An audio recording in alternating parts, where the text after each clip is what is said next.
1. This meeting is being recorded.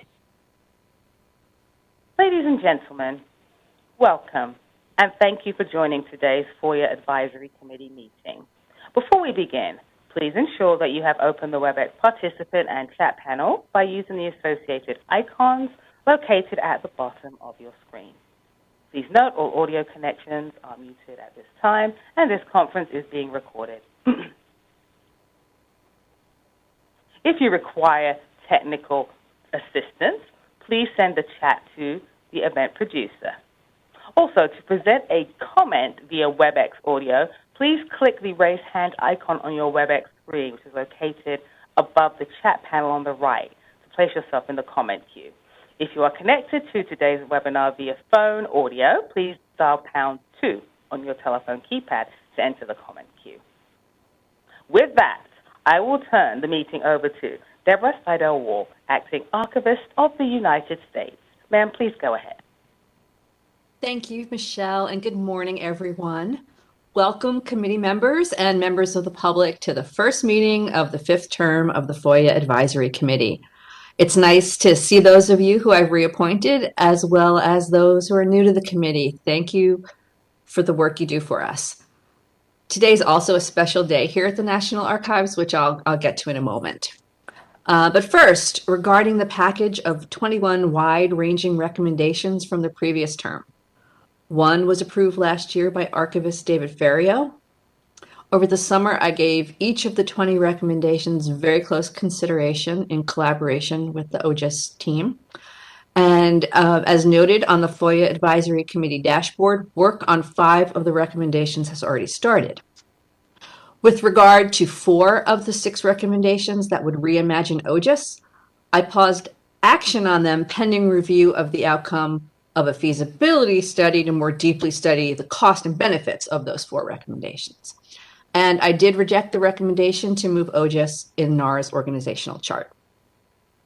Committee members, although some of FOIA's toughest challenges remain, and there certainly are rich opportunities for exploration, I hope that you will review prior committee recommendations and consider whether additional work is needed as you fulfill your mandate to advise on improvements to the administration of FOIA. So in other words, please don't feel compelled to make another 20 recommendations this time around.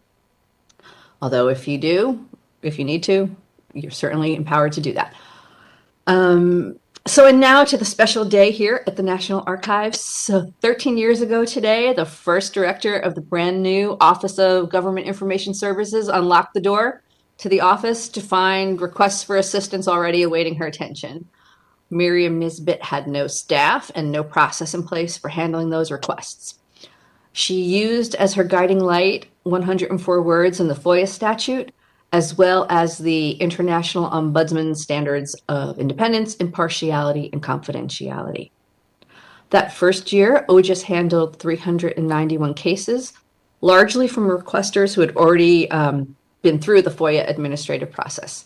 Today, OGIS handles more than 4,000 inquiries a year from both FOIA requesters and agency FOIA professionals at all stages of the FOIA process.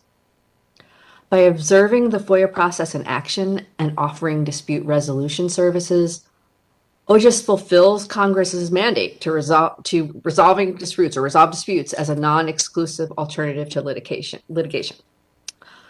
By allowing its casework to serve as a FOIA barometer and assessing a range of FOIA issues, OGIS fulfills Congress's mandate to review FOIA policies, procedures, and compliance. And by speaking about systemic change in a variety of ways, OGIS fulfills Congress's mandate to identify procedures and methods for improving compliance. And certainly the FOIA Advisory Committee is a very important part of identifying improvements to the FOIA process. I'm extremely proud of all that OGIS has accomplished in the last 13 years. OGIS's work complements the National Archives' strategic goals of making access happen and connecting with our customers, from federal agencies to the American public. So with that, happy birthday to OGIS and welcome to your teenage years. So while many teenagers experience periods of moodiness and unruliness, not me when I was a teenager, but while Some do. I'm confident that you'll continue to offer just exceptional service both to the FOIA Advisory Committee and to the American public. So I'm happy to turn the meeting over to OGIS Director Alina Simo. Okay, great. Thank you so much, Deborah, and thanks for the good wishes. Good morning, everyone. As the Director of the Office of Government Information Services, OGIS, and this committee's chairperson, it is my pleasure to welcome all of you to the inaugural meeting of the 5th term of the FOIA Advisory Committee. I would also like to introduce the committee's designated federal officer, DFO, Kirsten Mitchell. Kirsten, would you like to wave? Thanks. She's going to help me stay on track, not just today, but for the next 2 years. Kirsten will brief you later this morning on the DFO role with the advisory committee, so you'll be hearing from her soon. I do hope everyone who's joining us today, not just our committee members, but our listening folks, are continuing to stay safe, healthy, and well. I want to just quickly tell you that I am back from a very quick trip to Kansas City to give 2 plenary session presentations to the American Society of Access Professionals. I had the pleasure of talking about the FOIA Advisory Committee for one of the plenary sessions and was very well received by 120 FOIA professionals and invited everyone to participate and make their views known, and hopefully we'll be getting participation from them, and they'll be watching us when they're not in the ASAP conference, which is ending on Friday. So I want to welcome all of our committee members who are able to join us today, express my gratitude for your anticipated commitment to studying the current FOIA landscape and developing consensus recommendations for improving the administration of FOIA across the federal government. We will give our committee members the opportunity to introduce themselves momentarily. I have some housekeeping notes I have to go through first, so bear with me. First, members' names and affiliations are posted on our website. We are working on posting members' biographies. They will be posted soon. I also want to let everyone know we have recently updated our FOIA Advisory Committee recommendation dashboard on the OGIS website. Look for the blue radio button on the lower right-hand side of our front webpage. The dashboard reflects all 51 recommendations that the committee has made since its inception in 2014, along with progress updates. I also want to welcome our colleagues and friends from the FOIA community and elsewhere who are watching us today, either via WebEx or with a slight delay on NARA's YouTube channel. I am advised that committee member Ginger Quintero McCall is unable to join us today, and I know that for a fact because I saw her in person yesterday at the ASAP conference. She is teaching there for the next couple of days, but hopefully she'll be back with us on September 14th at our next meeting. Kirsten has hopefully taken a visual roll call. Kirsten, can you confirm, please, we have a quorum? We do indeed. Terrific.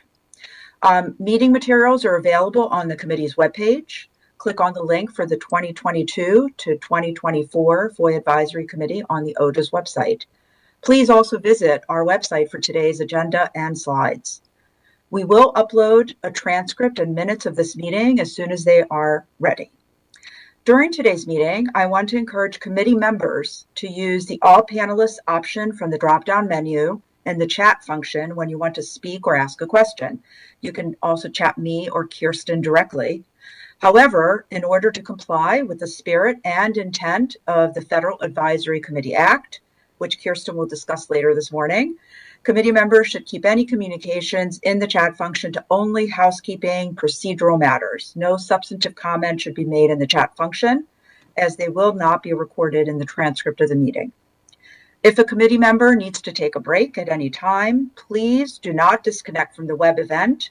Instead, mute your microphone by using the microphone icon and turn off your camera by using the camera icon. And please send a quick chat to me and Kirsten to let us know if you'll be gone for more than a few minutes. Join us again as soon as you can. We have not planned on taking a break today, as we plan to wrap up by noon Eastern time today as per our posted agenda, and we have a sharp noon cutoff time due to AV requirements. A reminder to all committee members, please identify yourself by name and affiliation each time you speak today and every meeting. I'm guilty of doing this sometimes, so I'll try to be better about it this term. But it helps us tremendously down the road with both the transcript and the minutes, both of which are required by the Federal Advisory Committee Act. Transcripts and minutes from all the prior committee term meetings are posted on our website. We're completely up to date now. You may access all of our prior meetings on the NARA YouTube channel, and we provide links to each meeting on OGIS's FOIA Advisory Committee webpage. A few words about public comments. We have received and posted several written comments in advance of today's meeting. We review all public comments and post them as soon as we are able. We have also alerted committee members and have invited them to view public comments on our website.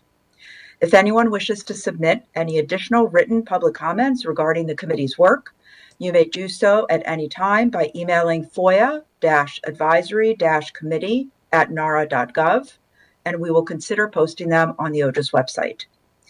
An important reminder, please do not use the chat function on either the WebEx or the NARA YouTube channel platforms to submit extensive public comments. The chat function on both platforms should be limited to asking clarifying questions or providing brief comments or questions that we will consider reading out loud at the end of today's meeting. Members of the OGIS staff will be monitoring the chat function on both platforms throughout our meeting, and I want to thank them in advance for all that work. It's hard work. In addition to the written public comments we have already posted, we will invite oral public comments after the committee completes its first meeting today. As we noted in our August 22nd, 2022 Federal Register notice, public comments will be limited to 3 minutes per individual. Okay, at this point, I would like to take a few minutes for each committee member to briefly introduce themselves and their affiliation and briefly state how their work relates to FOIA. So that's the challenge for today. I'll call on each of you in alphabetical order, and that means that Jason R. Barron has to go first. So Jason, if you don't mind, I'm passing the baton over to you. Hi, Alina. Can you hear me? Yes. Good morning. Hello, everyone. Jason Barron. I'm a professor at the University of Maryland College of Information Studies, a former director of litigation at NARA. My current work is research related to machine learning and FOIA to ensure that the government does a better job with searching electronic records and filtering for FOIA exceptions. Alina? Okay, thank you, Jason. Paul Chalmers, you're next. Morning, everybody. My name is Paul Chalmers. I am a Deputy General Counsel at the Pension Benefit Guarantee Corporation, which is a federal agency. Among my jobs, I am the Chief Disclosure Officer, which means I supervise the group within PBGC that responds to FOIA and Privacy Act requests. So FOIA is a big part of my job. Okay, thanks, Paul. Carmen Collins is next. Good morning, everybody. My name is Carmen Collins. I am the representative for the DoD. I am currently a program manager with the United States Cyber Command. In the past, I have had paralegal roles and have been exclusively dealing with FOIA for the past 10 years or so in one way or another. I'm looking to really help out and see how this committee can help improve the FOIA process overall. Thank you. Thanks, Carmen. David Collier.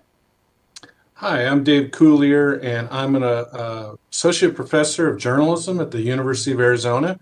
I'm also president of the National Freedom of Information Coalition, and I teach and research issues regarding access to government records, and I'm happy to return on the committee. It's a lot of fun, and I learn a lot. Thank you.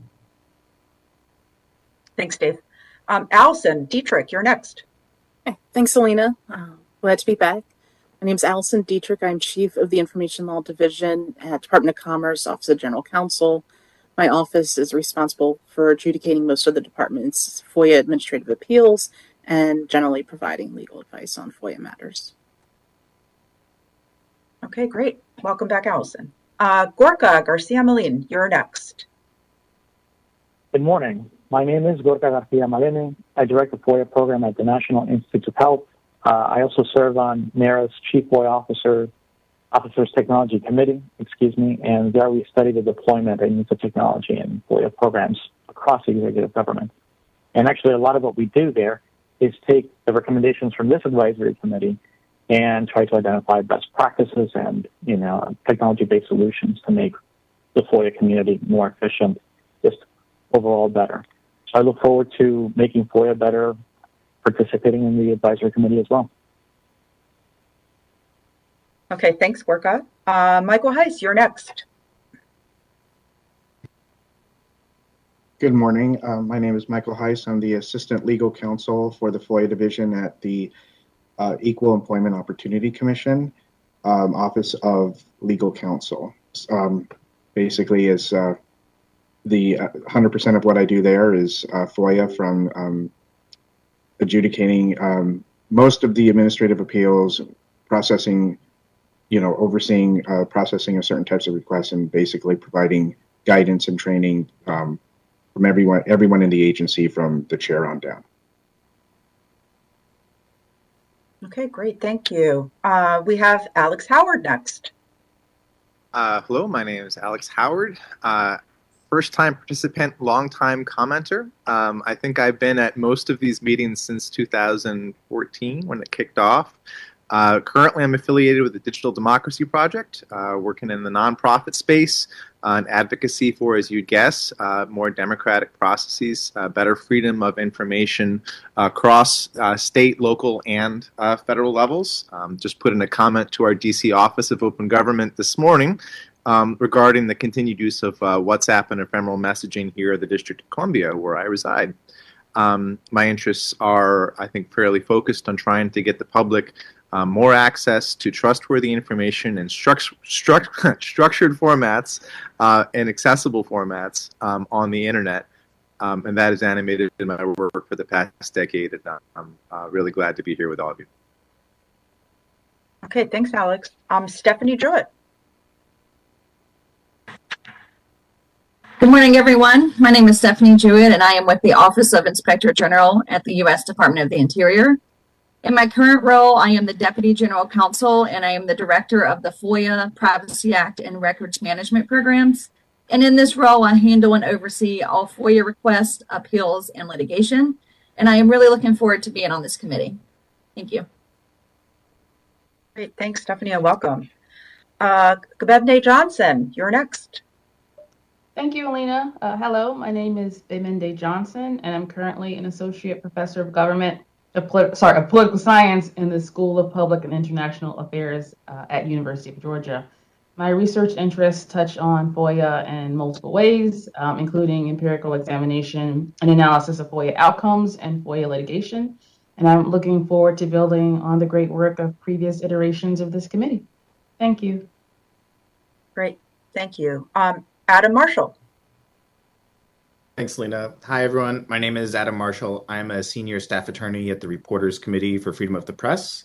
I primarily litigate FOIA requests and public records requests at the state level for newsrooms and reporters in the United States.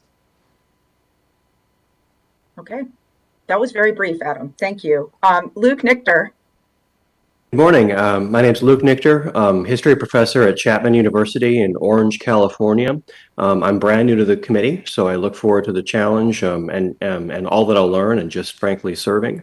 I'm also part of the requester community, and I focus primarily on Cold War era records, both for my own publications, but also for what I like to think is the greater good. Thank you.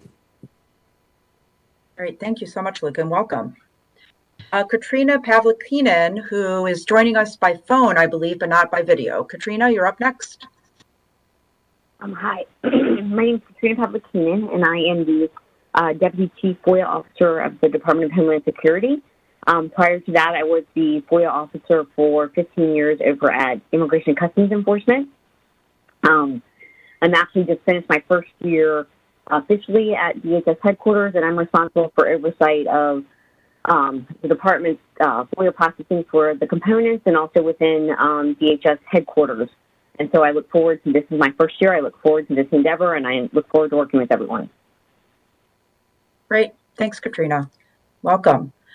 So Ginger cannot be with us today. I thought I would just give her a quick introduction. She is the legal director at Demand Progress, a progressive policy organization that works on transparency issues, including FOIA. Ginger has worked on transparency and privacy issues both inside and outside of government, allowing her to experience FOIA both as an agency FOIA attorney and as a requester. And she is a returning FOIA Advisory Committee member. She served 2 terms ago. And we will welcome her next time she joins us for our next meeting. I'm going to skip introducing myself. I think maybe that seems a little obvious. So I'm going to go next to Tom Sussman.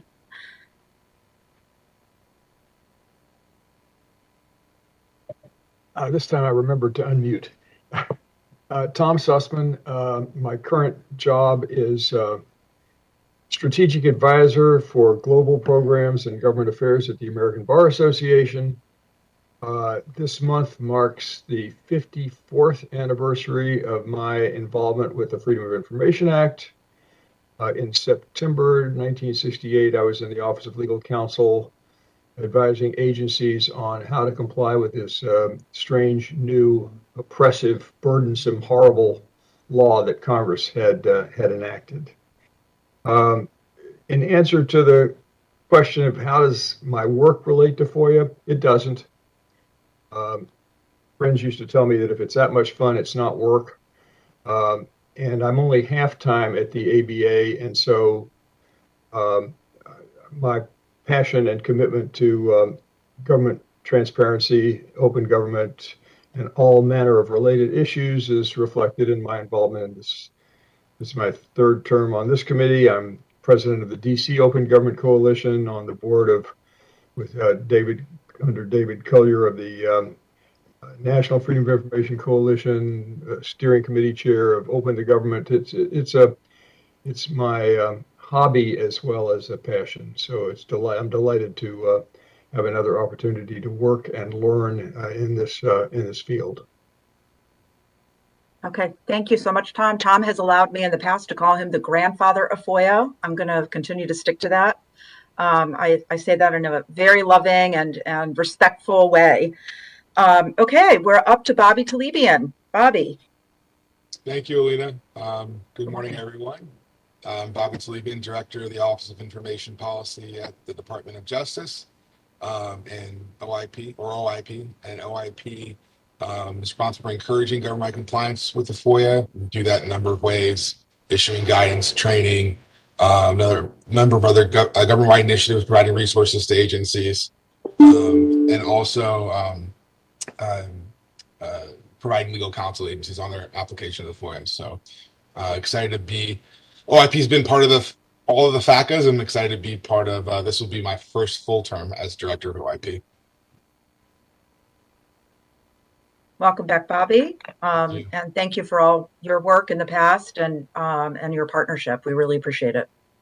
Okay, Ara Tansey is next.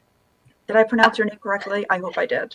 Well, it's Ara Tansey. So hi, everyone. My name is Ara Tansey, and I am an archivist and records manager at the University of Cincinnati. And my interest in FOIA is that I've long been active in the Society of American Archivists Committee on Public Policy, so lots of work there on various record-keeping laws. And I also have filed FOIA requests myself as a requester to support some of my own research interests in labor and environmental laws. So I'm really happy to begin my term on the committee. Great, thank you so much. Ara, welcome to the committee. We're happy to have you. Benjamin or Ben Tingo, welcome. Good morning. Thank you very much. My name is Benjamin Tingo. For the last 6 years, I've been general counsel of Ains LLC, which is the developer of FOIA Express, which is a leading FOIA case management software. We also make other specialized case management solutions as well. I am an attorney with more than 15 years of litigation experience in complex civil and criminal matters in both public and public interest in private settings. At Ames, I've been very involved in examining FOIA processes and procedures, and I've worked a lot to develop technologies and implement new technologies that will help to meet the current and future challenges that face FOIA general across the federal government. I also do have experience on both sides of FOIA requests. I've made FOIA requests and I've responded to FOIA requests for Ames's information, which has been provided to the government.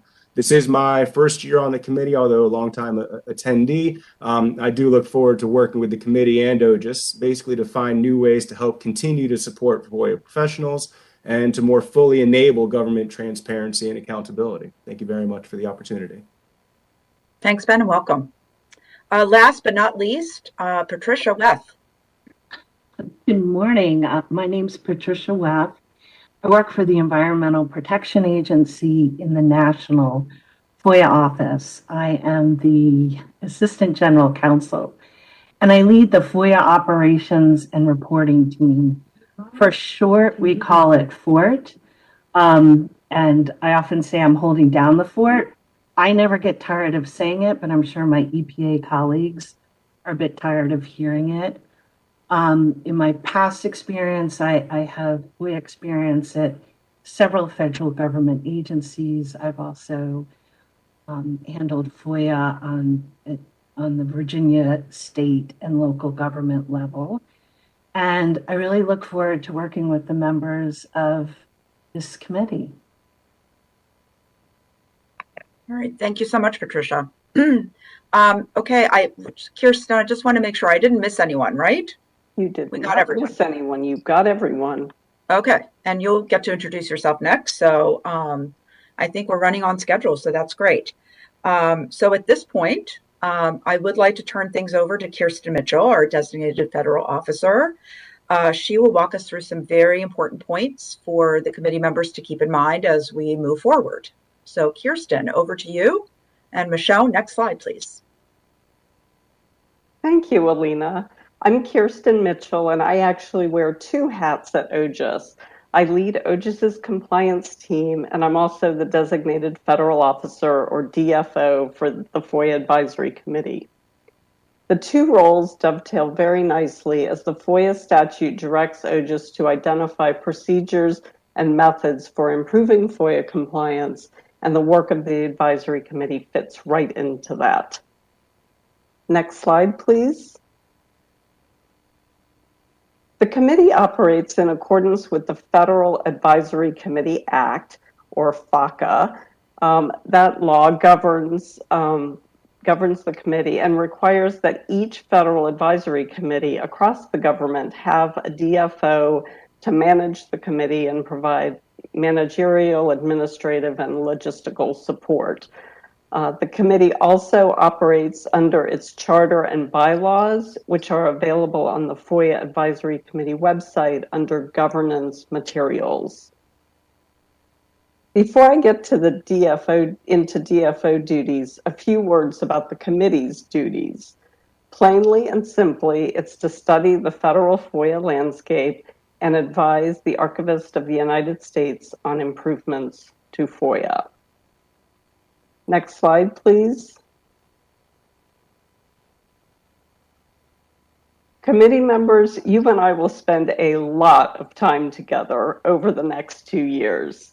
As DFO, I attend all committee and subcommittee meetings, prepare and approve meeting agendas, maintain records, and chair meetings when so directed by the Archivist of the United States. We have two alternate DFOs on the OGIS staff, Kimberly Reed, who is unable to be with us today, and Daniel Levinson, who is with us. Hello, Dan, if you could wave. Hi there. Great. Kimberly's name might sound familiar to some of you because she was detailed to OGIS part-time during the start of the previous term and was a tremendous help with the minutes and did some research on FOIA in congressional appropriations. She's now on the OGIS staff full-time and is helping out as assistant DFO along with Dan. So a few words about records management. OGIS maintains a FOIA Advisory Committee mailbox to assist with record keeping, and in accordance with the bylaws that state that committee members must copy the DFO on all committee and subcommittee correspondence. So to simplify record keeping, the FOIA Advisory Committee has this email box. It is FOIA-advisory-committee@nara.gov. Now, I know what some of you are thinking. What is up with the photo of the Reagans with cats? That photo is from the National Archives catalog, and I actually put it in there because it's a great illustration of herding cats, which is a bit of what the DFO's job is like. And I say that with utmost fondness for cats. Next slide, please. So a very quick look at committee member responsibilities, which are pretty straightforward, including attend and participate in meetings. One quick note, a quorum constitutes 2/3 of the committee members, or 13. We obviously have way more than that today. We've had a great group of members over the years and have never had problem maintaining a quorum, and I'm confident that that will continue. I'm not going to spend any more time on committee membership and sort of what it entails, because you'll be hearing from Tom Sussman with a little bit of insight into getting the most out of your time on the committee. Final note on this, thank you government members who have submitted your financial disclosure forms to the National Archives General Counsel's Office. There are several of you who have not submitted the disclosures, and I have been advised by the FACA Council here at the National Archives that without those disclosure forms, you cannot participate in any committee business. And that is just a requirement for the government members. So if you haven't yet submitted them, please do so. Next slide, please. So the committee is structured in such a way that it has subcommittees that report directly to the committee. Next week's meeting will entail brainstorming and idea sharing about various topic areas and forming subcommittees. Alina and I ask that the number of subcommittees be kept to 3, if at all possible. The committee had 3 subcommittees in each of its first 3 terms. Last term, the 4th, there were 4 subcommittees, and we have found that 3 is a bit more manageable. Subcommittees can include working groups that look at very specific issues, often for a shorter term than the entire 2-year term. Finally, any recommendations that are made should move through and be passed by a subcommittee before being presented to the full committee. Next slide, please.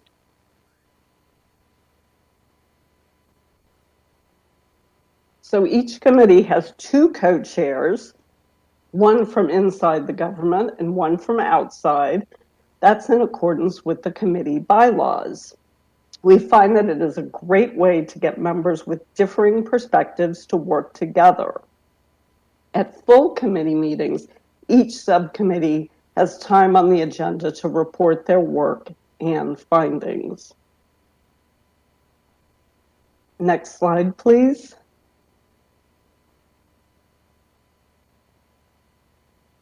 So just a bit about what the subcommittee co-chairs do, in case there are any of you who are thinking about stepping forward for that next week. They work with me to schedule meetings, they set meeting agendas, and they basically lead the subcommittee in its work throughout the entire term. Next slide, please. So a few more notes about the bylaws. We write meeting minutes for the full committee meetings in accordance with the Federal Advisory Committee Act. FACA requires us to keep detailed minutes, to post the minutes within 90 days of a meeting. FACA also requires us to post transcripts, and we are generally able to post those much sooner. Committee meetings are open to the public, and public comments are accepted at the determination of the chair. And I'm going to give you that email again. It's FOIA-advisory-committee@nara.gov. Next slide, please. So a few words about voting. Any member, including Alina as chairperson, may move that the committee votes on a matter. No second is required, which is strange to those of us who pay attention to parliamentary procedure, but a second has become, well, second nature, and Alina and I are always happy to accept. Only the chairperson and the members may vote. The DFO does not have a vote. Next slide, please. So the bylaws state that there are two types of votes the committee can take. A show of hands, which was a lot easier in the before times when we were all together in person at the National Archives, and a voice vote.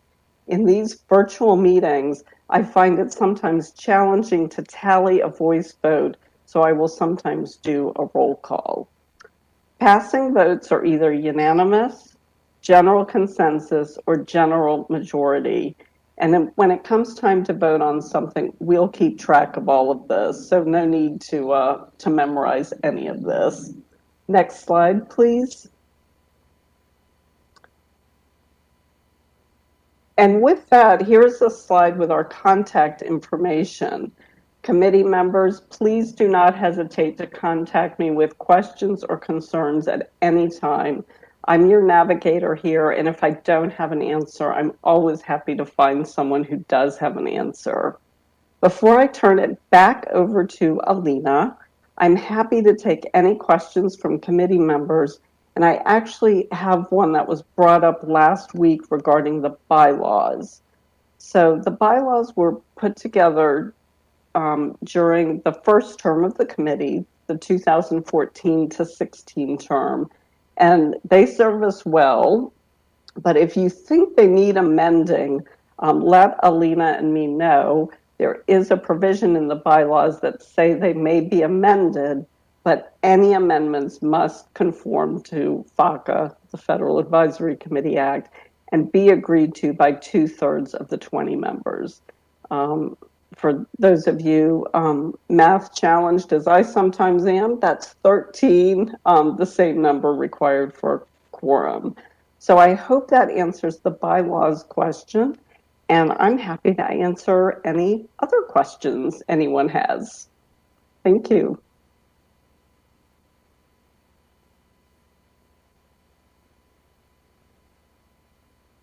I'm looking at everyone to see whether anyone's raising their hands. Everyone looks satisfied with Kirsten's presentation. I just want to add, as everyone is thinking about breaking out into subcommittees for next week, I want to encourage everyone to join more than one subcommittee. You're not barred from doing that. In fact, highly encouraged. As you probably will hear from Tom and Dave and Patricia about their past experiences, you can definitely serve on more than one committee. I know Dave was very active in at least a couple of them, and so was Tom. And it really helps actually for continuity and hear what one subcommittee is talking about, bringing it over to the other. So I think that's actually extremely helpful in that sense as well. Kirsten has to attend every subcommittee meeting. I try to attend as many as possible, which I myself found extremely helpful just for continuity's sake. So I'm toggling back and forth on my screen. I just want to make sure that no one else has any questions for Kirsten about administrative rules. Okay, I'm not hearing anyone jumping up and down. So we're running a little ahead of schedule. Okay, so Kirsten, thank you for walking us through all of that. Very important information. The good news for everyone is that Kirsten will be with us throughout this whole journey. We also have our alternate DFOs, Dan, who's here with us today, and Kimberly, who you'll see next week. So if at any time any committee member has any questions or concerns, they can contact Kirsten. And I really trust her when she says if she doesn't know the answer, she will find out. So next on our agenda is Tom Sussman, who has been serving on the FOIA Advisory Committee since 2016, as he already mentioned. This is his fourth term, so we could not think of anyone more qualified than Tom to share some thoughts about being an effective committee member, and any other thoughts you might have. So Tom, over to you now. Thank you, Alina. Lots of thoughts, of course. But I want to start by saying that you're absolutely right.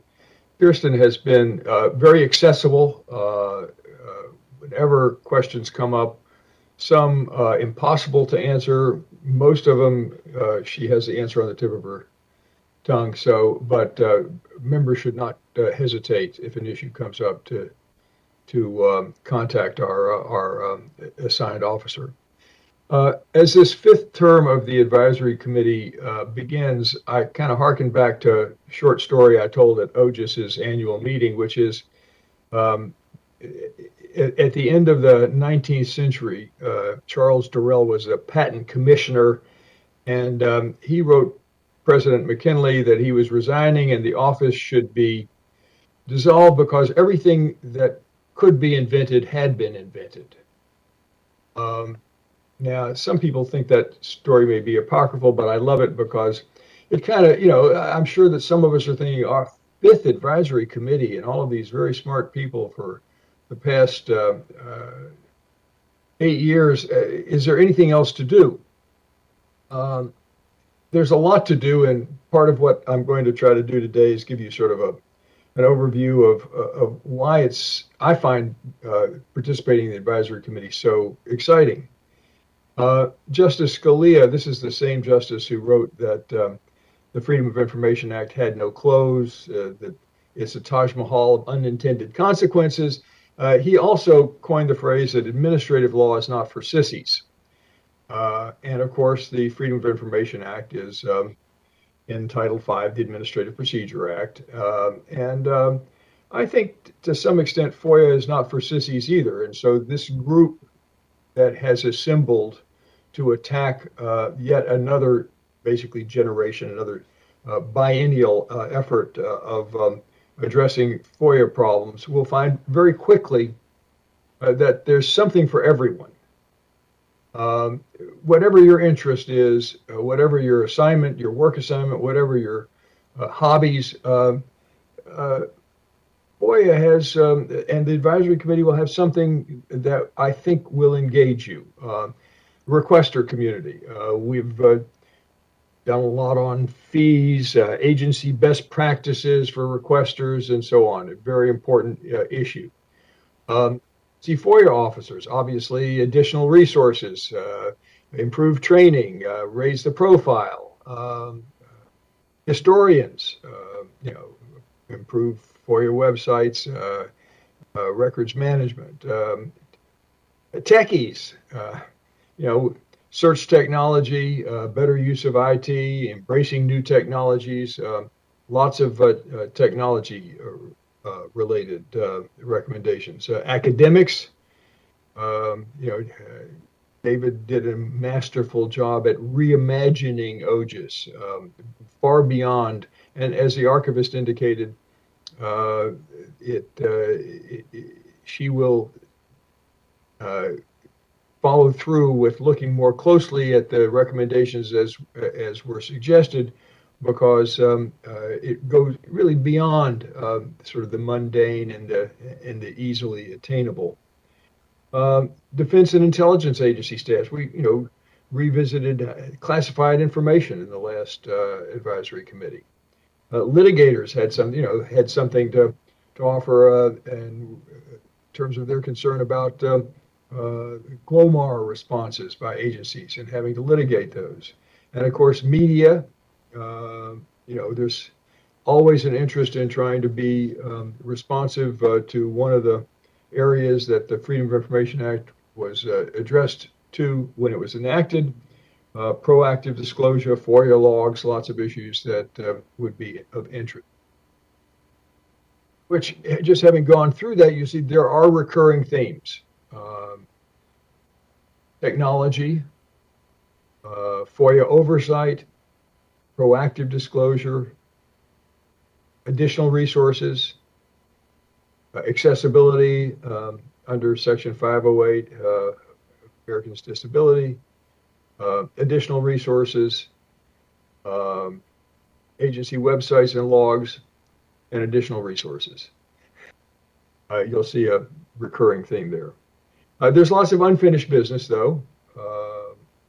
OGIS, enhancing OGIS is unfinished business, and even the single recommendation of the first advisory committee. I thought it was kind of interesting when Kirsten sent out her notice to members of this one. She wrote, although some of the recommendations are marked complete, opportunities for additional work may exist, and completion of some of the recommendations rests outside the archives. Well, of course, completion of most of the recommendations rest outside the archives. And the example I keep coming back to of one that is marked complete because the archivist has made the recommendation, but is far from complete, is the recommendation of the first advisory committee to OMB that the FOIA fee schedule should be updated. And OMB came up with basically a half a loaf. There's more work to be done, and that's an area that certainly can and should be followed up. So, no, Commissioner Durrell, our work is not done. Everything that could be invented relating to improving the Freedom of Information Act has not been invented, and those that have been invented still need some implementation. For the first time, the fourth advisory committee made a recommendation addressed to a specific agency, and there was some controversy about that. But we addressed a recommendation to the Department of Homeland Security because that had been, well, that's the department that receives by far the majority of requests and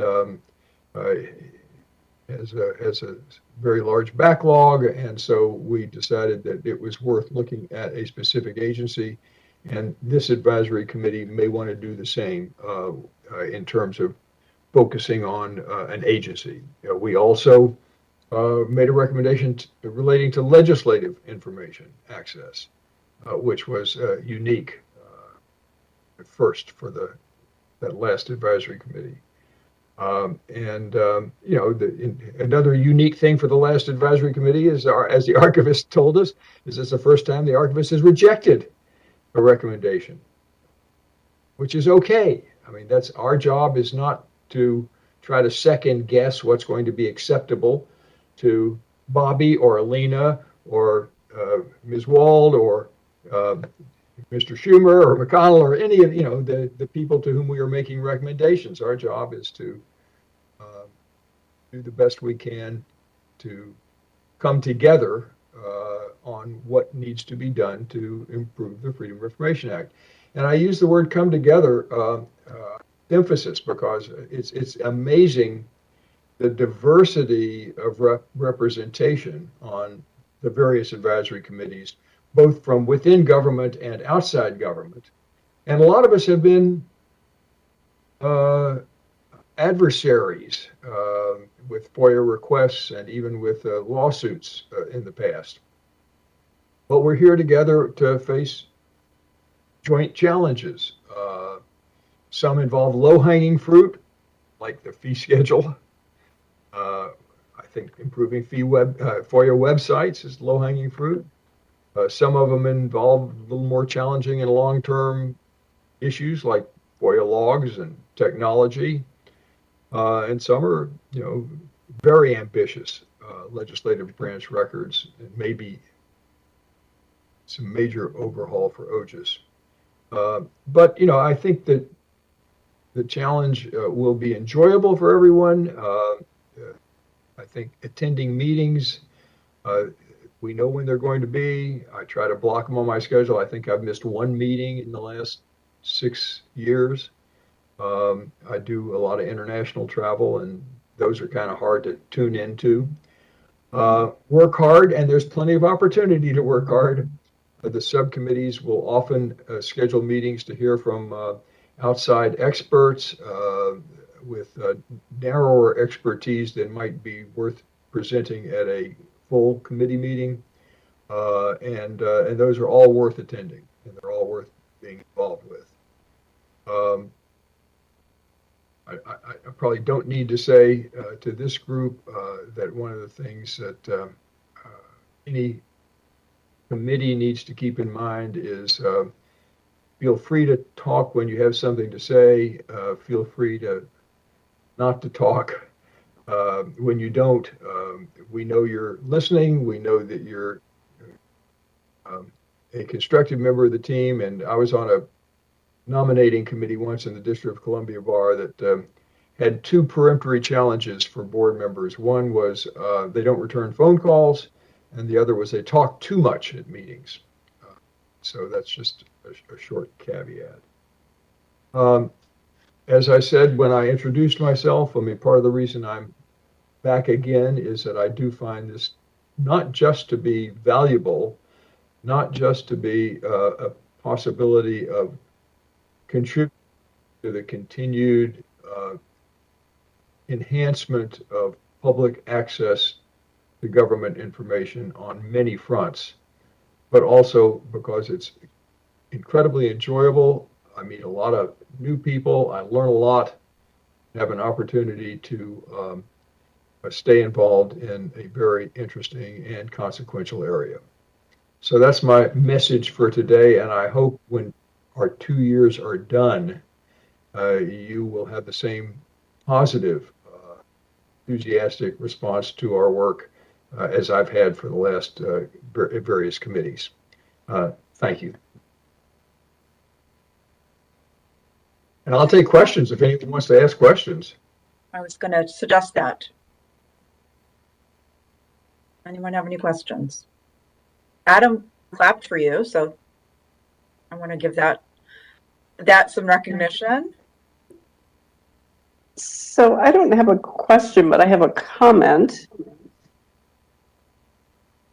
Is this Kirsten? Yes, this is Kirsten. Yeah, I just wanted to sort of talk back to what Tom said about the diverse group of members over the years and working together. And I hope these two past members won't mind me bringing this up, but I guess it was 2 terms ago, we had Bradley White with the Department of Homeland Security and Emily Creighton with the American Immigration Council co-chairing a subcommittee together. They got along fabulously. They did a great job of co-chairing. And the interesting thing was they were able to do that at the same time they were sort of battling it out in court. And so I always sort of hold them up as ideal subcommittee co-chairs. I think Alex had a question. Yes, there's some, I think, skepticism about this committee in terms of how its activities have improved public access to information. And with your longitudinal understanding, Tom, I wondered if you might reflect upon the impact or influence you've seen it have on both the administration of the FOIA and the agencies and any legislative changes. And the latter is relevant because I do think this Congress at least is going to consider some updates to the statute. Alex, as I said, I've been in this arena for a long time, and I'm an incrementalist.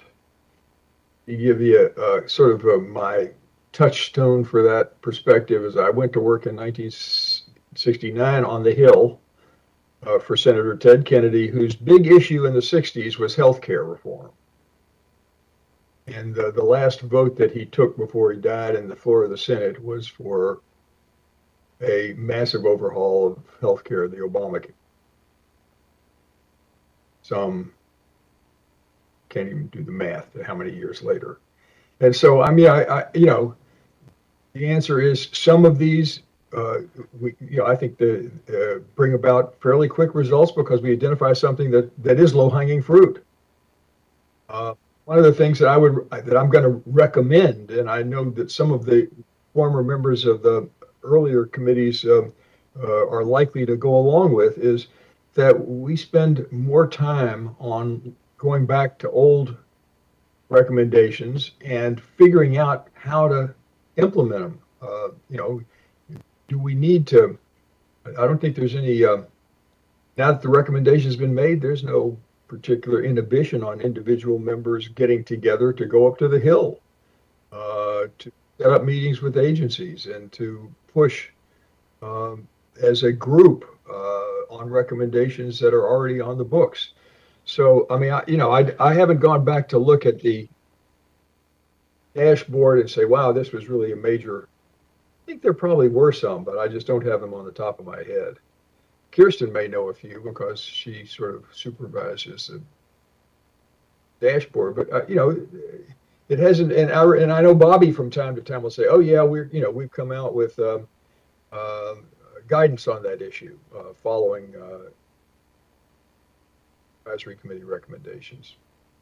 And that's a good question to look into further. And by the way, I'm really impressed by the fact that Alina, Patricia, and you all have the same taste in living room furniture and backyards.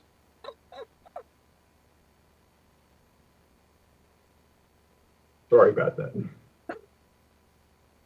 I think it's the default, Tom. Alex has a beautiful backyard, by the way. Okay, thanks. Anyone else have any other questions for Tom? And please know he's always available and happy to chat, very accessible by email as well. So if any committee members want to chat him privately, you can certainly do that at any time. All right, I'm just looking to make sure no one has their hands raised. Okay, so with that, we're doing well on time, which is great. And Michelle, if I could ask you to go to the next slide, please. So this term, as I mentioned earlier, and as Deborah Steidel-Wall mentioned earlier, our acting archivist, the committee is welcoming 12 new members and 8 returning members, 4 government and 4 non-government members. We are very fortunate to have corralled past committee members, Professor David Collier from the University of Arizona, and Assistant General Counsel Patricia Weth at the U.S. Environmental Protection Agency, EPA, into agreeing to share their experiences and ideas from this past committee term with the current members. So I would like to turn it over to you, Dave and Patricia. You have the floor.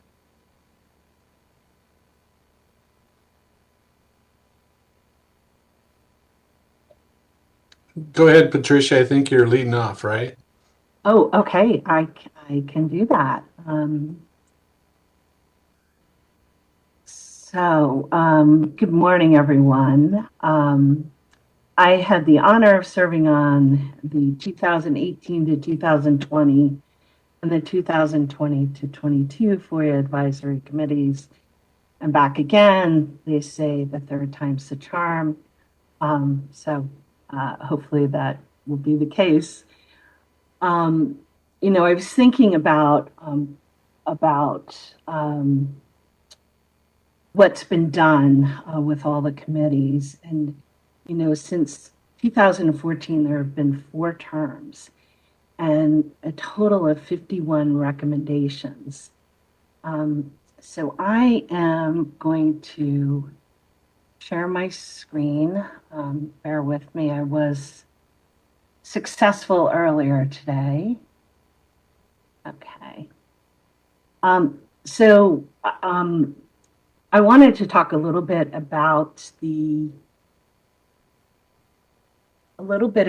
past recommendations. So I thought the best place to do that would be to share with committee members as well as with those watching this at home, this wonderful dashboard that OGIS has put together. It's on the OGIS website, and it has, as I said, all 51 of the recommendations and what OGIS has done with them. And so as you kind of go through this. It lists all of them for every term. And it's been categorized as well, but you can click here and it will take you right to the recommendation in the final report. And rather than me talking about each of these recommendations, I thought it would be easier to show you where you can find them and kind of review them, at your leisure, because there's been a lot. 51 is a lot of recommendations. But really what I wanted to share with the committee members is also that the OGIS website is incredibly helpful and is a great resource for committee members. So another thing that I've liked to do in the past was to actually go to the final reports for each committee and read the recommendation and read the rationale for the recommendation. And again, you can find all of these on the FOIA, on the OGIS website. And another helpful item is for all of the FOIA advisory subcommittees,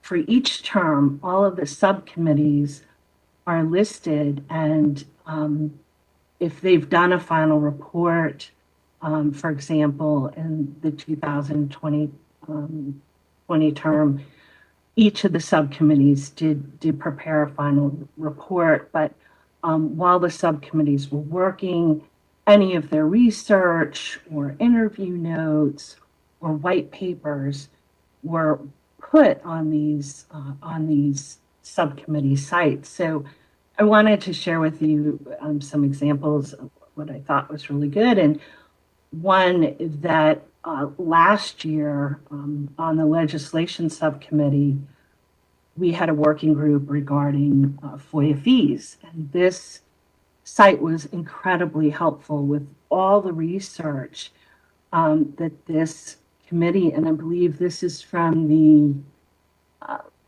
back here, I think this is from the first term, from the 2014 to 2016 term. And this, fee subcommittee, they have just a font of information up here. So this is available for you. Also, I wanted to share with you the Oversight and Accountability Committee. Again, this is from the 2014 to 2016 term. And again, they have a lot of information up here, that may be useful for our term, this term. One thing that I do want to share with you that's important is each of the subcommittees must complete a final report. So it's good for you to know that here at the beginning of the term so that you can kind of keep notes on your research and be able to describe your methodology and process, because that goes into not just your subcommittee report, but also into the final report. And by keeping these notes, you can really draft a stellar committee final report. A report that I really referred a lot of folks to last term was a report prepared in the 2020 term by the Records Management Subcommittee. And this was led by Jason Barron and Ryan Law. And this, I felt like this, their subcommittee report was just really well written and excellent.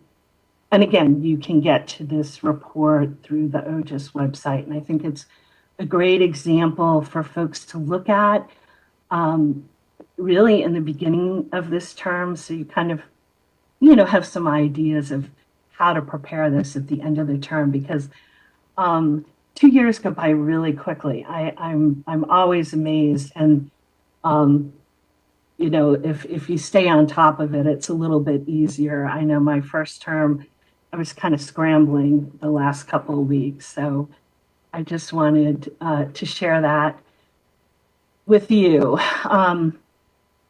Another thing that I wanted to share was that I know Tom touched upon it, and Kirsten and Alina have already offered themselves as resources, and they really mean it, and they're incredibly helpful, and they can point you in the right direction.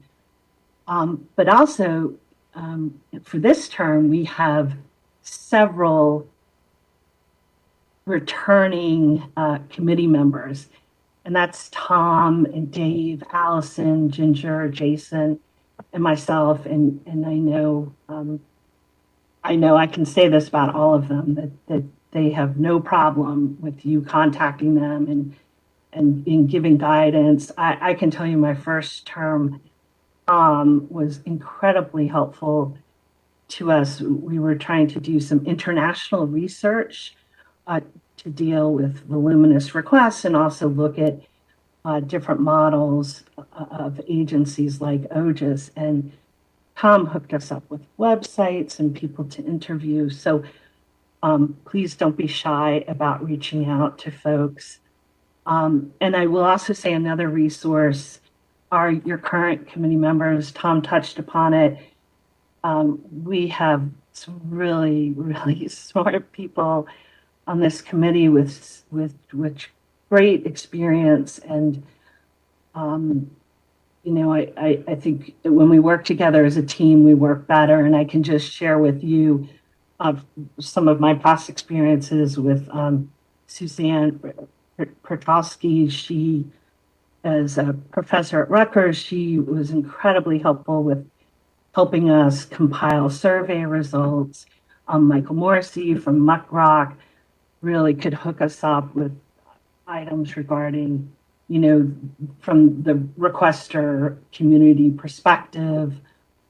Even James Stoker, who's a professor at Trinity Washington University, in one of my committees, we needed a translation of German when we were looking at some international research, and he, he's fluent in German. So it's amazing the resources that we have here just among ourselves. And I can say this, I know I've reached out to former members. They're incredibly helpful. And lastly, don't be shy about asking, FOIA professionals in the federal government. I have found people in this area, in the FOIA world, just really are very, very helpful people in both the federal government and the requester community. So don't be shy about that. So I want to turn back to these 51 recommendations that we have. And we heard earlier from Archivist Deborah Wall had mentioned, suggested to our committee, how about, reviewing these past recommendations? And Tom spoke about recurring themes and perhaps reviewing of these past recommendations. And I want to share something with you all. I want to share the final report from the 2020 term. This is Jason Barron's handiwork. And he had laid out recommendations for last term. And one recommendation was, hey, we weren't able to get to extending some aspects of FOIA to parts of the legislative and judicial branch. Well, last term, we did pass a recommendation expanding the FOIA to parts of the legislative branch. But Jason has a second recommendation, and because he's much more eloquent than I am, I'm going to read that to you. And that's this paragraph here. But his suggestion, we have one further suggestion for the committee to consider. Rather than viewing their mission as one primarily involved in drafting many additional recommendations, members should spend a portion of their time devoted to publicizing past recommendations and measuring, evaluating compliance with them throughout the executive branch. Ways in which members may want to proceed could include interviews with agency staff, conducting surveys, and inviting speakers to the committee public meetings to report on the progress being made at their respective agencies in implementing the committee's recommendations. The committee may also want to focus on one or more agencies to examine how implementation of past FOIA Advisory Committee recommendations have been or will be accomplished.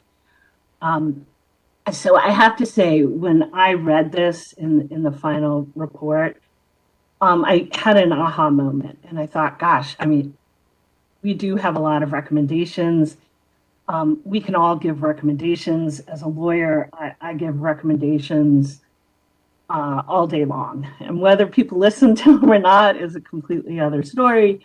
But in reading this, I felt inspired, and I thought that I and perhaps other committee members could contribute by evaluating the compliance of past recommendations. I mean, this example in here of having agency staff come and share their unique ways of implementing certain recommendations would be a fantastic platform to share it with other federal government agencies, as well as the requester community. So I do echo Tom's suggestion and Archivist Deborah Wall's suggestion and Jason Barron's suggestion from 2 years ago about having a subcommittee to assist with reviewing the compliance of past recommendations. Can I just pull over, let's see if I can do this. So I went to the dashboard and downloaded the information to Excel spreadsheet and did a pivot table to kind of look at the different themes. And it's, Tom talked about reoccurring themes, and you can see there's are a lot of there's a lot of recommendations, 51's a lot, but there are a lot of reoccurring themes. And one, just going to throw it out there, was providing alternatives to FOIA access. A lot of that has to deal with first-party requesters, individuals trying to get their own records. And it was really inspired by former committee member and Professor Margaret Koka. She did a presentation, which you can watch. It's available on the OGIS website.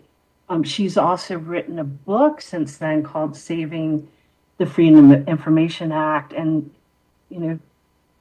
it's about trying to allow individuals to get their records without having to go through the FOIA. And, it might be really interesting to hear what other agencies are doing to accomplish this. For example, the IRS, you don't have to file a FOIA request to get your tax return.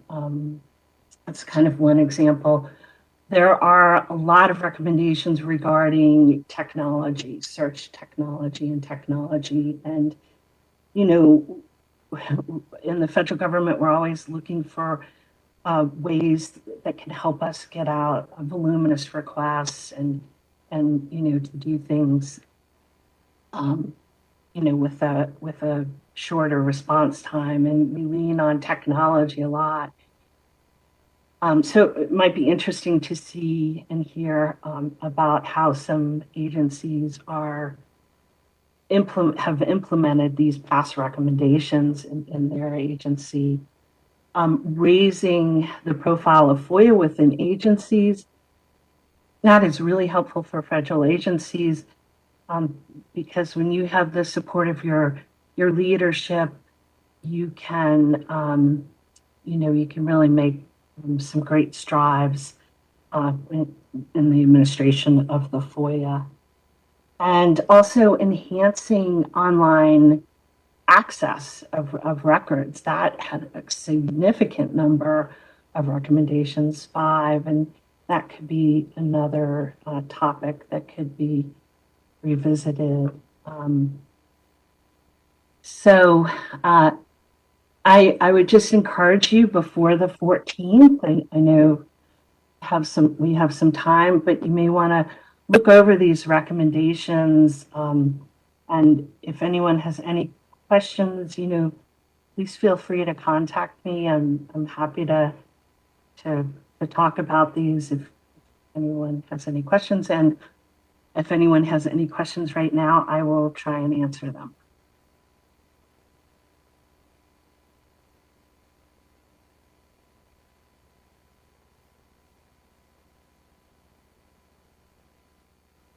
Okay, well, I guess hearing none, I will turn it over to Dave.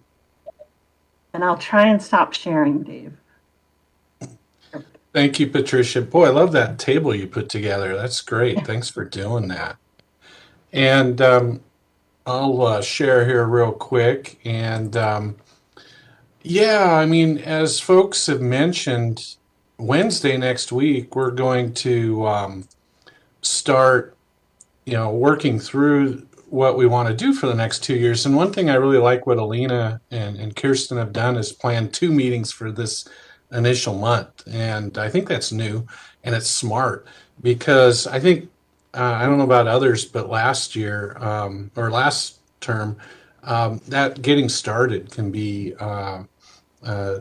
really require a lot of time and then review. And maybe this term will be noted as the taking stock term, because we do have so many great recommendations already out there and so much research has been done. I mean, several terms looked at fees in different ways. And so I'm just going to briefly review some of the key things that were talked about last term and other, informally. And then next week, maybe it'll get the juices flowing for us to discuss how we want to really focus what we want to do, what subcommittees we want to create, perhaps working groups. And maybe it extends into October. I don't know. I hate to say that, Alina, but it might make sense to hone over the next month to make sure we get off to a good start. And last time, Kirsten had collected ideas from individual members and threw them in a spreadsheet. And there were 49 ideas right at the beginning of the term. And I think she's going to do that again this term. And so she's going to collect all these things and we'll be able to see them. And who knows, maybe we can even look at that spreadsheet from the last term and that will give ideas. So coming out of the last term, formally in the final committee report, there were mentions of some things that the committee recommended the next term consider. Don't have to, but could. One is the FOIA-like transparency in the judicial branch. So Tom Sussman did a great job doing making the recommendation report basically on FOIA-like transparency for the legislative branch. And by the way, what I liked about what Tom did was he got it done early. He didn't procrastinate and wait. I think we approved that in 2021. And so we don't have to wait till the last minute, late spring of 2024 or whatever, whenever it is to consider these. Vexatious requests were talked about quite a bit, or voluminous requests, or whatever you want to call it. A lot of discussion in the last term, I think in previous terms. And I think that's an issue that still seems to be outstanding. And then lots of discussion of electronic tools. Great to have Jason on board It would be great to have expertise in machine learning and improving the process. Well, those were specifically mentioned in the last report, but also in the other subcommittee reports, you'll see some other ideas and topics that were discussed. Of course, the reimagining OGIS stuff. And, really, I don't think we expected Congress to turn around and pass those this year, nor the Archivist to even agree to them. And that's why I think we recommended more studies needed. Sometimes a recommendation, especially one that's a little ambitious and outside of the box, perhaps, it's not low-hanging fruit, getting the discussion started and working through the issues and continuing forward can be a good strategy. Like Tom said, we tend to be incremental in the U.S. To avoid violent overthrow and sudden change. At least we try, right? Most of the time. And so I suspect, I know I'm personally interested in continuing that research and looking and perhaps helping work with the Archivist feasibility study. Fees continue to be an issue, like had been mentioned, and then agency funding. I think we all acknowledge that agencies are underfunded. I mean, how can they carry out this important work and work that we keep adding on to them without the resources to do it? And we have to figure out a way to do that. We also just talked about topics last term and previous terms, like classification and proactive dissemination of declassified records and the issue of privatized records and data when the government contracts out with private companies, and then that information can be difficult sometimes to get at. And we also talked about what Tuan from I think Villanova coined sharp practices, kind of those things that sometimes people on both sides of the counter do for whatever reasons, frustration, trying to get things done on their terms that perhaps we might want to address, whether it's requesters doing certain things that bog the system down or whatnot, or agencies in thwarting access. So where that goes, who knows, but it was talked about. And then additional ideas batted around, lots of them. Archivist, I hope we don't have 21 more recommendations this term. But this is just, again, brainstorming, starting the talk. These are all topics that have been talked about, many requiring extra resources for OGIS or others. We have a lot of issues, training. There was talk of grading FOIA websites, agency websites, giving them maybe a rubric to give feedback, what can be improved. Of course, that's resources. With FOIA Online kind of being decommissioned by the EPA, a lot of agencies are trying to scramble to figure out how to come up with good, solid portals, and perhaps we could still help with that. I think there's talk of handling public input as a committee, so perhaps we even have a committee process working group. One of those things is how to collect the public input, distill it, and distribute it among committee members. I know committee members are busy. To be honest, I doubt a lot of us had the time to actually read through every comment or solicit comment from a broad spectrum of people, including agencies. I think most of the comment comes from the requester community. I'm really curious what agency folks have to think, and they seem kind of reticent to express themselves for some reason, but I would like to hear what they have to say. Perhaps part of that group might look at the bylaws and procedures of this committee, as brought up previously. After so many terms, maybe there are things that could make it work a little better. In the last term, sometimes we'd have something come up during a meeting without the subcommittee having a chance to approve it, and then someone wanting to vote on it. And that could be frustrating or difficult for people if they don't have all the information. As mentioned, I think, as Patricia said, and Tom and others, I mean, clearly, probably, we're going to have to look closely and maybe have some folks step up to review all the previous recommendations, all the previous work, those white papers, and distill it for the rest of the committee to help us prioritize our 2 years ahead. And then I love what Alex brought up is it's like, well, what's the impact of all this? Sure, we're advisory. We don't make the decision here. We just give advice to the archivist and maybe to Congress generally, relayed to by the archivist. But I think Alex is right. There's frustration, like what good comes of all these recommendations?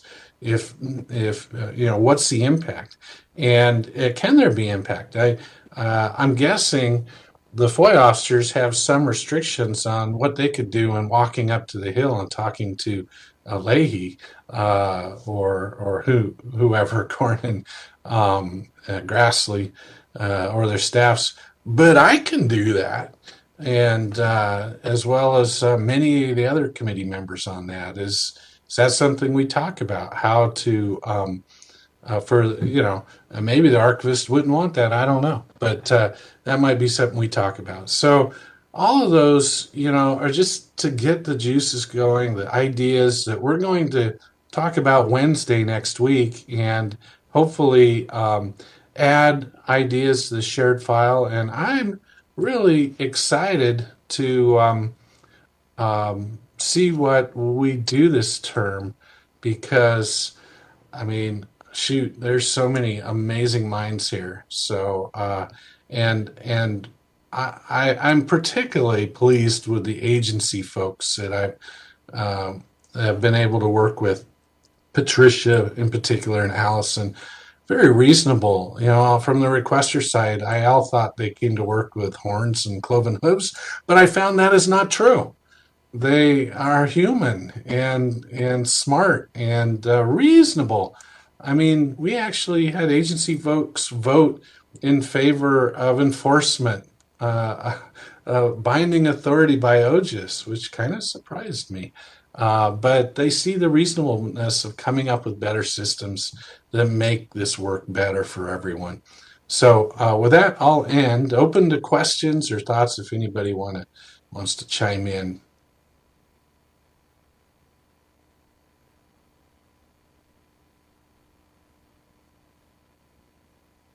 All righty. Thank you. Alina, back to you. Yeah, thank you so much, Dave. Some really great thoughts. Actually, I would like to just kind of gauge interest from the committee members about one thing that you said, which is to meet again in October. How does everyone feel about that? That took me off guard. I don't know whether Kirsten and I have even thought about that. We could certainly try to arrange it. What are folks thinking about in terms of that? Do we need an October meeting after next week's meeting? Or should we reevaluate after next week? See how next week's meeting goes. I'm seeing nods on the latter. Okay. All right. Does anyone feel like we should try to put an October meeting on the calendar and then we can remove it if it's not needed? Alina, this is Tom Sussman. Yeah, please. It seems to me that this, as David sort of made an argument against an October meeting when he said that matters need to come up at the subcommittee level before he feels comfortable, voting and considering with the full committee. And it seems to me that October is going to be the month where the subcommittees will be organizing and meeting and deciding on what working groups, et cetera. And I say that with some commitment that, I felt like there were an awful lot of meetings in the last committee. There were too many subcommittees, and each subcommittee had too many working groups and task forces.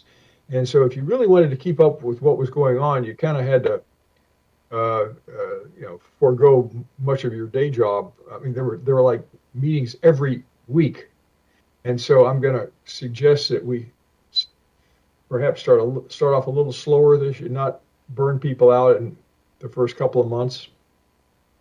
The subcommittees get organized and decide what they want to do, and then assuming that we can figure out what the right subcommittees are next week, and then we'll be ready for a substantive meeting, hopefully with maybe even some recommendations as early as next winter and spring.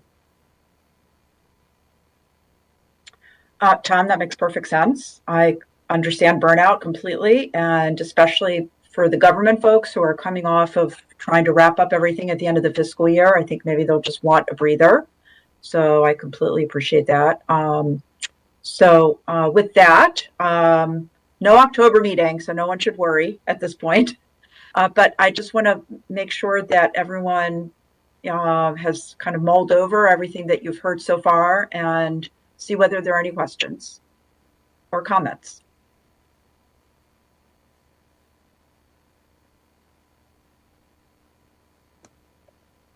Alina, if I may. Yes, please go ahead. Yeah, I totally hear where you come from, Tom. I think what I was suggesting or am is if after next week we're still kind of unclear on where we want to focus our subcommittees and we want to, figure out that more before December's meeting, maybe we decide at that point whether we won't need to continue figure that out. Because I don't know if within a week we'll have it, but maybe we will, and maybe we keep it loosey goosey, and I don't know. I hope maybe we can nail it down. It seems like we've laid out a lot of good direction today to start the discussion.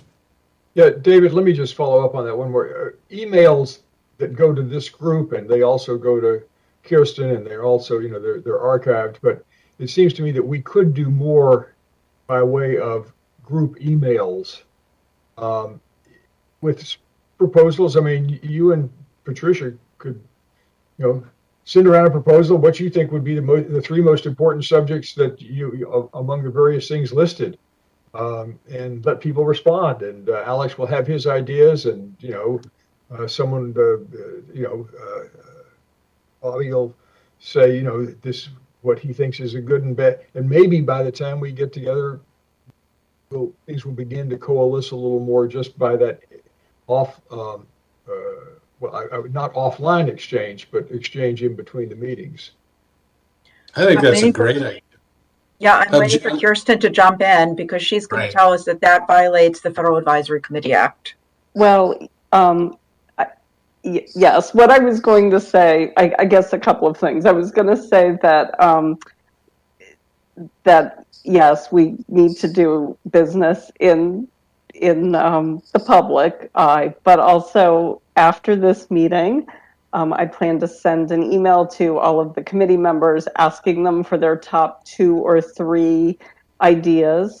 Can be just a couple of words of what they would like the committee to focus on in the next 2 years, and then compile them in the spreadsheet that David is referencing, which we did last year, and then bring that back before the full committee. And we'll post that information. Yes, it will be posted. The one from 2 years ago is posted as well. So that is there for all to see. And I didn't want to do it before this particular meeting, because I wanted the new members to sort of get up to speed on where the committee had been before. And Dave and Patricia and Tom, you did a great job sort of summarizing everything that's come before. So I'm hoping that committee members are really, we'll take a look at the dashboard, we'll take a look at some of these resources that you all pointed to, and then be able to answer that question, which I will ask via email. So we cannot reply all to the whole committee to an email that it violates the law or whatnot, even if that email is put online at the website for the public to all see, perhaps? Just wondering. I didn't realize that. Well, committee business needs to be conducted in the public eye. Clearly, there are emails that go around among the subcommittees in terms of that's where a lot of the real work gets done. That is okay. The subcommittee meetings, the subcommittee, communication, all of that, not public, as you know, David, no requirements for minutes or transcripts or anything like that. That's, as you know, where the work really gets done. The issue becomes when it's the entire committee. David, it doesn't violate the law to send an email around to everyone. It just has to be public. Right. But email is a slippery slope. So, I mean, I would advise I would advise not, because inevitably there's a candid conversation that really is, if it were within government itself, it would be B5 deliberative. This body is different. That was Jason Barron, by the way, from the University of Maryland speaking. Thank you, Jason. Yes. And one law that I did not mention was the Sunshine in Government Act, and we really strived Government and the Sunshine Act. Government and the Sunshine Act. Thank you, Alina. I always fumble over that one. But we strive to do all our business in or as much of it as possible in the public. If and when someone emails the entire committee, which happens, is that posted online? And should we refrain from replying all then? We do not post the committee emails online. We try to post as much as possible. If there's a report or some proposed recommendations or a slide deck or anything like that, that we post. So when people email that email box, FOIA-advisory-committee@nara.gov, that doesn't go to the whole committee. That's not, the whole committee doesn't see it. That's a NARA mailbox, if you will, that is used for capturing the emails regarding the advisory committee. But I think Jason was completely on point when he said email is a slippery slope. That it is. Okay, with that, Dave, are you good? Okay, maybe not as happy as you'd wanted to be with those answers, but we'll make the best of it. Anyone else have anything that they want to ask or comment on before we turn to the last item on our agenda, which is public comments? I'm just looking around to make sure that no one has anything they want to add. Patricia has her hand up. Thank you, Patricia. Hey, Patricia Weth from EPA.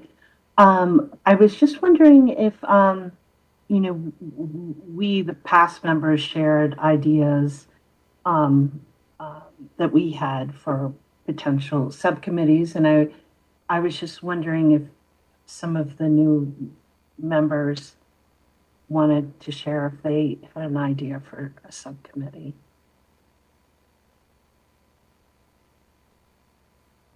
So basically you're putting everyone on the spot today, the 12 new members. Okay, got it. I didn't mean to do that. I don't think any of them are that shy, so it's fine. Okay, I've noticed a lot of people come in with great ideas, and I just thought I would throw that out there. So, all right. So without calling on anyone in particular, does anyone want to throw out anything? This is Michael Heiss with the EEOC. Hopefully, I don't step my foot in anything by saying on this, but what I was thinking, what I've been thinking about is maybe this would be something about how the statute's written. But, for exemption 5, I always thought it was interesting, and I haven't had a chance to look at all of the recommendations and white papers, which is, I hope to be my weekend project so that I have kind of all that by the 14th. But so maybe this was covered, in the last years. But it's always been interesting to me that exemption 7 has subparts, but exemption 5 doesn't, even though there are subparts, in my opinion, because there's the deliberate process, which we all like, that's used like a lot. And then there's attorney-client, then there's work product, and then there's executive too. So it seems to me, like when professionals are drawing, redacting in the things and invoking B5, that it would be really nice to be able to say it was, B5A or B5B or B5C, because that's, and then we would know by the statute that A means deliberative and B means attorney and C means work product. You could have all three of them or something, or whatever. And then for metrics in terms of reporting, I think it'd be very interesting, because then you can more easily capture how many times, one or the other or a combination are being invoked by particular agencies in a given fiscal year. I just think it's a failing in B5 that it doesn't have that kind of granularity. That's it. Okay, well, thanks, Michael, for that comment. Bobby, that would mean more reporting work for agencies, right?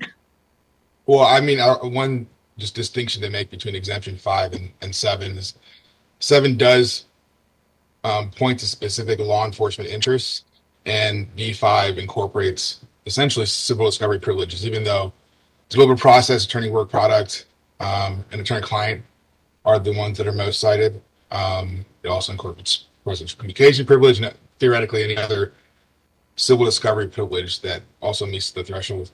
So I think there's a distinction and a difference there. But we have asked agencies to report in the CFO reports on the different uses of exemptions as more of like a survey to get an idea. So that's maybe depending on, I always like to see like how that's going to help us in improving FOIA administration. But if that's like a level of data that's helpful, that's something that maybe is good for discussion. Yeah, and this is Michael Hussey, EOC again. I appreciate that. And, it's just, when I look at the yellow book, which for anyone who doesn't know, that's like the guidebook, right? It used to be yellow, now it's online. So, it's, I know in the guidebook itself, it kind of categorizes, there's a section on deliberative, there's a section on attorney product, there's a section on work product, there's a section on executive.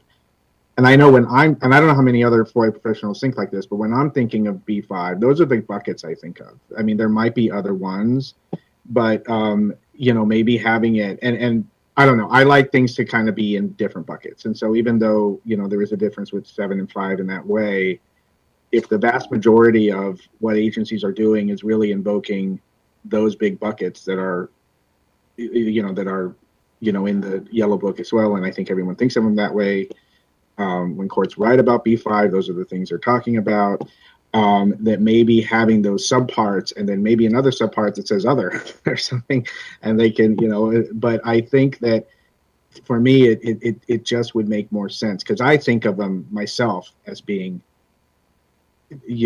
kind of subparts. Like I see B5 as having subparts. So, but I get it, that there's, maybe it's not a value add.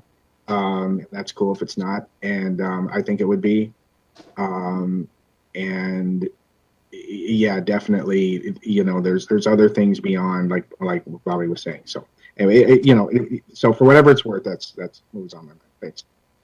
Elena. Thank you. So hi, this is Katrina Pavlikinen, and I was gonna jump in, and I've got actually two ideas. One is, of course, and I think David mentioned funding. We need funding for technology solutions. We need funding for offices that are not funded because they're not staffed appropriately. And so I think that would be a good topic to cover. And my other thought is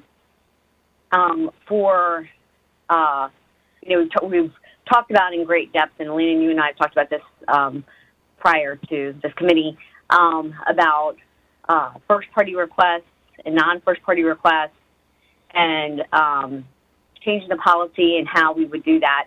And so those are two things that that I think would be a really, if we can make headway in that and make some recommendations for that and understand the process, I think those would be something that I would think that would be good working groups that we could make some maybe good advances in. Okay. Thanks, Katrina, for all those comments. So this is exactly the kind of dialogue that I hope we will be engaging in at our next meeting. I know we have a hard stop at noon, and I want to make sure that we have enough time for public comments.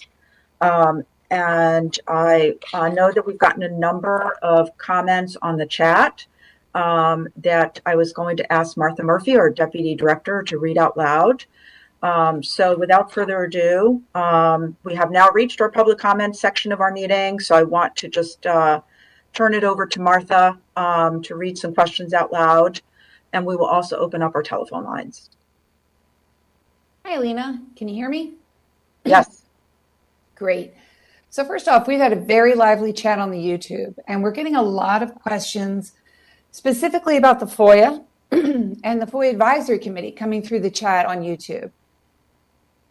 So we'd like to refer folks to FOIA.gov for more general information on the Freedom of Information Act. Anything you really need to know about the background of the Act and the agencies and how to file a FOIA, I think you can find linked off of FOIA.gov. For more information about this actual advisory committee, we suggest you go to OGIS's website, which is archives, and I'll spell that for you, archivebes.gov/OGIS.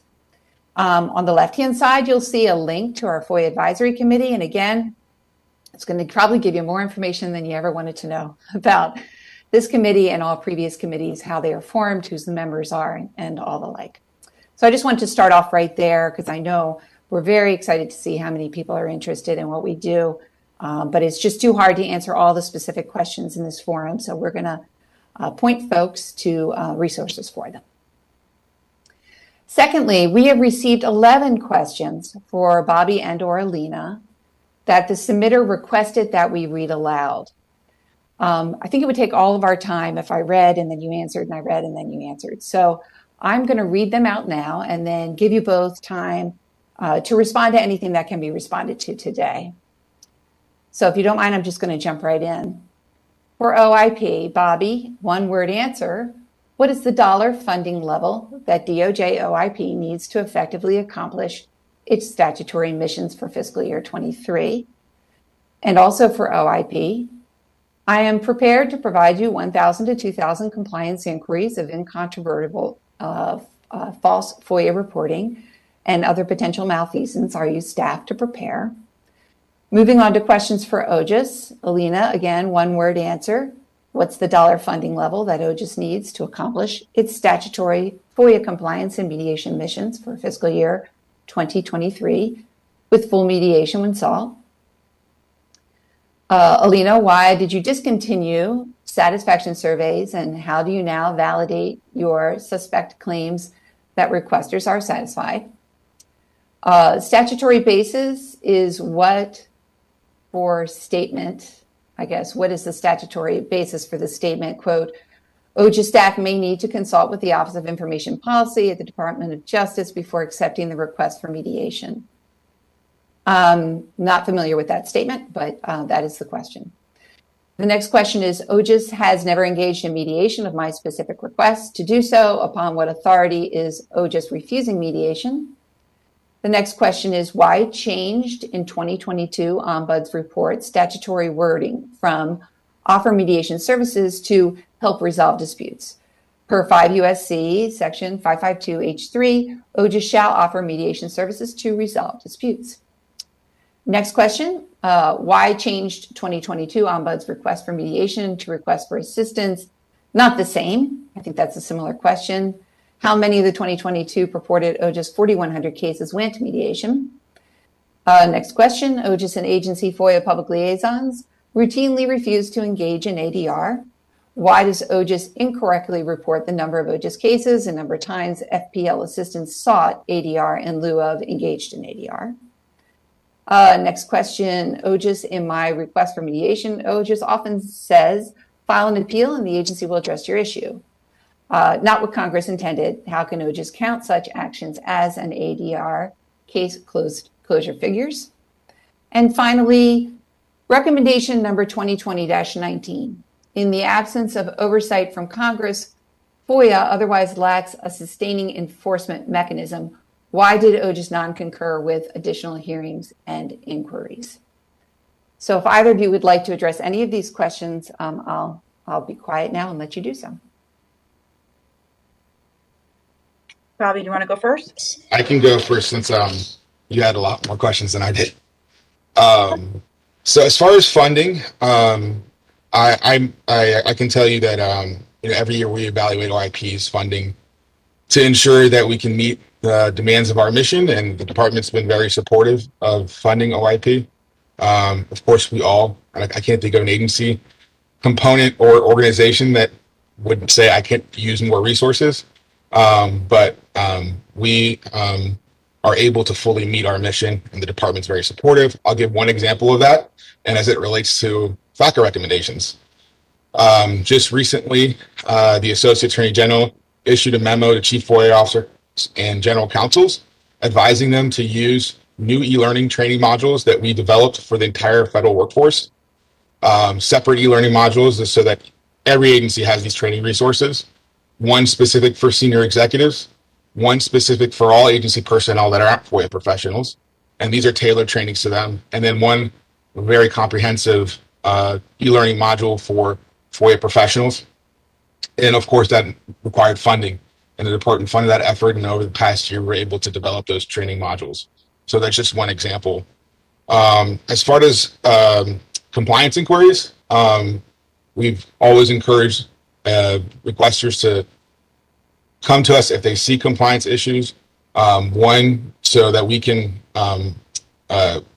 get a better understanding what the issue is, talk to the agency, give guidance if necessary, but also just like our partnership with OGIS and hearing their feedback from their work helps us get that feedback to implement in our guidance and our training and so forth.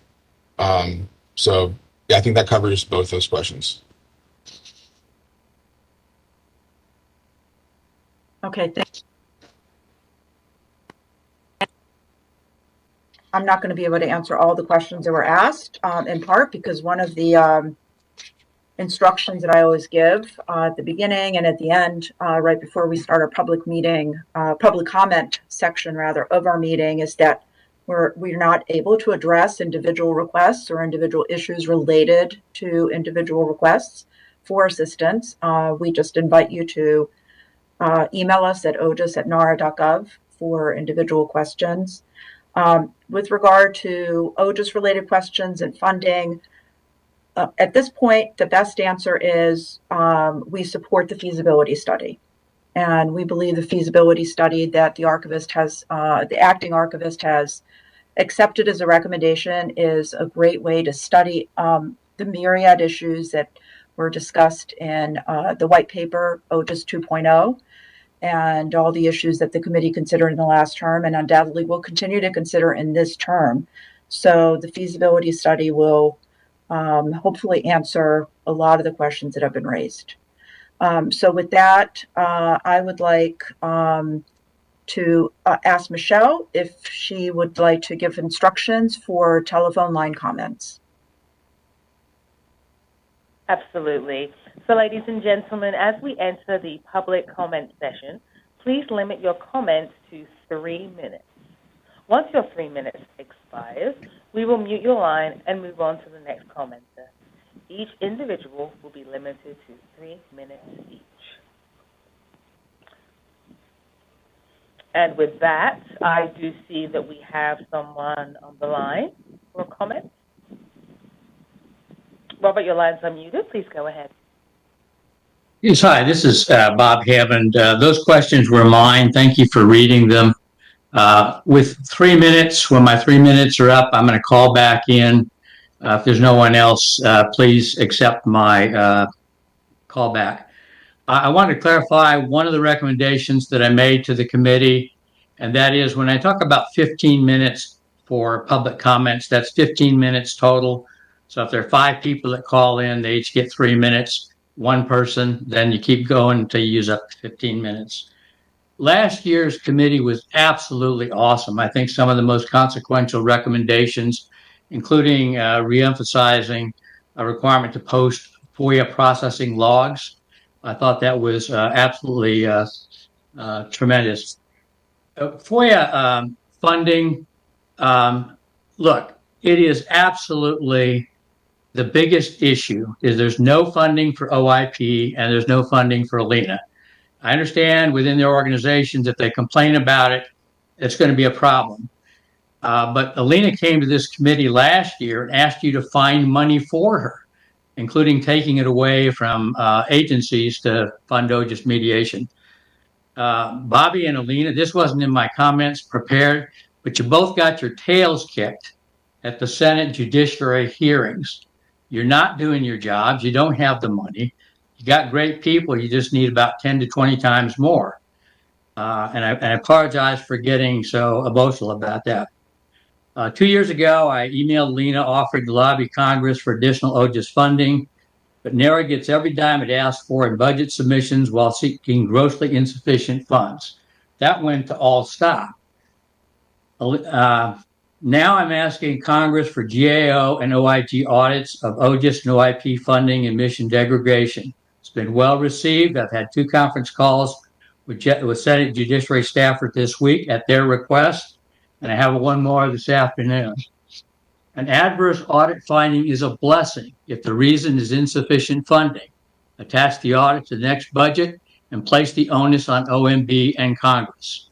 And I asked the question for Ms. Wall and Ms. Gupta to take a look at that.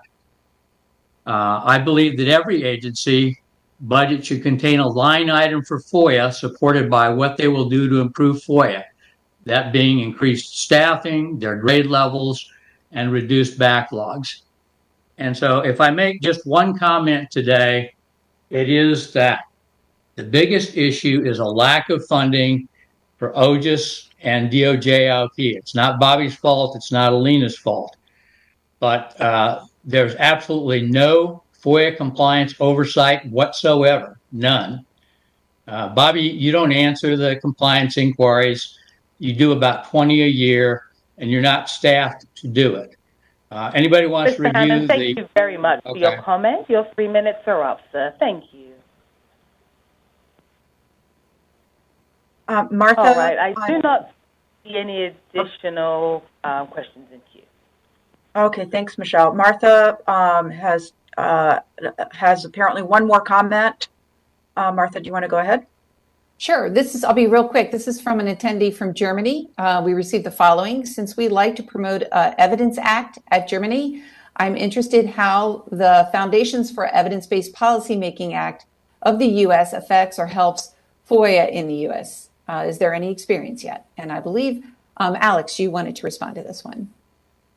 Sure. So thanks for this question. I can follow up afterwards. For those who aren't familiar, there was something called the Evidence-Based Policymaking Act that was passed in 2018 that President Trump signed into law in 2019. It has a number of things in it that codify the idea of open government data, which is to say making information in the United States government open and accessible by default, and published and stored and created in a machine-readable format. The most substantive impact so far has been through the Chief Data Officers Council and the creation of Chief Data Officers who are going about the work, structuring information and making it more accessible, being good stewards of it, which in turn makes it easier to respond to FOIA requests. The thing that many people are waiting for is guidance from the Office of Management and Budget on Title II of the Evidence Act, which is the Open Government Data Act, which would instruct agencies what their obligations are under the law to structure information in a machine-readable format to make it accessible, which in turn would have, I think, a transformative effect upon the ability of FOIA officers to get information more quickly and to get it out. It, in theory, would mean that we would no longer see FOIA officers sending in scans of tables or scans of things in PDFs or TIFFs. We'd see the disclosure of spreadsheets instead. That, I think, is something that hopefully we can discuss as a committee in terms of requesting OMB to do what Congress told it to do. All right, thanks, Alex. Really appreciate that. I just want to wrap up. We have a hard stop today at noon, as I indicated. I want to thank all of the committee members for your anticipated hard work for the next 2 years. I hope that the presentations from your fellow committee members, Tom, Dave, and Patricia, have gotten your creative juices flowing. Our primary order of business for our next meeting is to have the very discussion that we started engaging in today, which is to talk about the issues that we want to take up, select subcommittees and subcommittee co-chairs. So please think about volunteering to step up for that. Spend some time in the next few days thinking about what these issues are and what you want to focus on.